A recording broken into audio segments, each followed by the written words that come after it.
This just in, Tracy Cortez, who competes in the main event this weekend against Rose Namajunas, informs Ariel Helwani that she heard, which we've all heard this, that Valentina Shevchenko doesn't want to fight Alexa Grasso in the Sphere, but we all know that Grasso is going to be fighting in the Sphere with or without Valentina. Cortez says she'd like to step in for Valentina and face Alexa Grasso at the Sphere, but if Shevchenko Grasso happens, Cortez would still like to fight the Sphere. Okay, I mean, honestly, I'm not opposed to seeing the battle of the baddies here. Grasso, Cortez, I mean, that's every male fan's wet dream, right?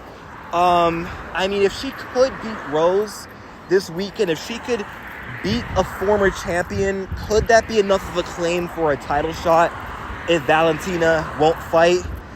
I mean, Rose is ranked number 6, but knowing how the ranking systems work, they'd probably move Tracy to like number 5, number 4. So I could see it, but there's two problems. Problem number 1 is I don't think she's getting past Rose this weekend. Problem number 2 is, like I said, Rose is ranked number 6. And I know the rankings could move Tracy past 6 if she wins. That's what they do sometimes. But it also depends on how much the UFC likes you and wants to push you. And I don't know if beating Rose, the number 6 girl, could warrant a title shot. And not to mention Manon Fiorot, I believe would be the alternate to fight Alexa Grasso. I think she deserves a title shot. She's like number 2 in the division. Grasso said that she would like to fight Manon if Valentina won't fight her. And I think Manon, she might be staying ready. However, if, say, Rose Namajunas wins against Cortez like I'm expecting, honestly, if Manon is off the table for whatever reason, along with Valentina, and Rose wins, Rose, I hope you're ready to fight again in 2 months.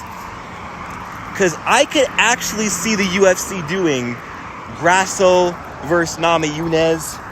There's storyline there.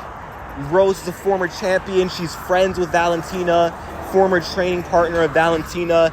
She'd have a chance to avenge her friend Val by fighting Grasso. And Rose is also a big name. She's a pioneer, a legend of the sport of women's MMA and the UFC. So I could easily see the UFC giving Rose a title shot in place of Valentina if Manon is not ready for September 14th. I could easily see that happening, and I would be down for that because Grasso Namajunas is a fight that I've been wanting to see for 3 years. Before Rose was even a flyweight, before Grasso was even the champion, I've always kind of thought of this matchup like, what if Rose someday were to move up to flyweight, and what if Grasso were to get that flyweight belt, which she did eventually, and now Rose is in the flyweight division. So now we could potentially be looking at Rose Namajunas versus Alexa Grasso. But I mean, if Cortez were to get her way here, if she does beat Rose and Manon can't fight at the Sphere and Grasso or Val chooses not to fight the Sphere, and we end up getting Alexa Grasso versus Tracy Cortez, I mean, it's not really going to be as big of a fight for Grasso, like marketing-wise. I mean, it will draw in like a lot of thirsty fans. You know, it'll draw in it'll draw in a big male audience. Let's just say that.